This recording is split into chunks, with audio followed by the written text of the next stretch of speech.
pourquoi pas. Avec nous, Alain Marceau, député UMP des Français de l'étranger, ancien magistrat spécialiste de la lutte antiterroriste. Bonsoir. Bonsoir. Votre réaction sur cette information, est-ce que ça vous semble plausible, la présence d'un Français parmi les activistes qui auraient été tués? Information à prendre encore au conditionnel. D'abord, une réflexion. Les Algériens sont les rois de la dissimulation et de l'ambiguïté en ce qui concerne les informations. Nous ne savons rien, ils ne disent rien, et éventuellement, dans le meilleur des cas, ils mentent. On ne sait strictement rien dans cette affaire. Qu'on se rassure les uns et les autres, on ne sait rien, et on découvrira petit à petit quelle est la réalité de cette opération. On aura tous des surprises. En ce qui concerne la présence éventuelle de Français, cela n'est pas une surprise, mais c'est extrêmement grave. Ce qui veut dire qu'on a aujourd'hui des nationaux, des gens qui ont un passeport français, qui sont sans doute nés en France, qui ont vécu en France, et qui ont décidé finalement de porter atteinte aux intérêts français. Et c'est très grave. Et je crois qu'effectivement, en termes politiques, cela pose véritablement un véritable problème.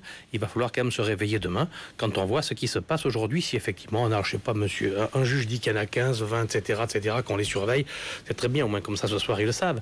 Bravo pour la discrétion. En tous les cas, oui, il y a des gens qui sont partis faire le djihad, enfin porter la Kalachnikov entre Jalalabad, etc., en Afghanistan, qui nous reviennent maintenant. C'est très grave. Et je crois que ça, c'est une interpellation à l'égard des politiques. Et demain, j'espère qu'ils vont se réveiller. Je me réveille en tous les cas. Et je pense que j'ai des Français porteurs de passeports français qui portent atteinte à mes compatriotes vivant à l'étranger dont je suis le député. Je peux vous assurer que pour ça, c'est un nantissement total. On vous sent particulièrement remonté à la Marceau. Non, enfin, Est-ce que vous avez entendu François Hollande ce soir qui est très prudent, qui, contrairement à d'autres chefs d'État comme le Premier ministre britannique David Cameron, qui dit qu'il aurait aimé être informé plus tôt. Est-ce que vous comprenez aussi la mesure dans les propos du président de la République française? Moi, je suis français, je suis citoyen français, je soutiens mon gouvernement. Même si je suis député d'opposition, je soutiens la position prise par la France dans cette affaire, et ce n'est pas forcément facile.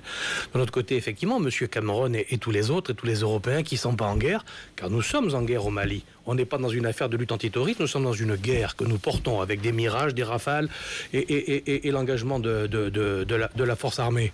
Nous sommes en guerre, et bien sûr que le président de la République est obligé d'être prudent. Nous sommes les seuls, nous sommes tous seuls devant, il n'y a personne derrière. Véritable sujet là aussi.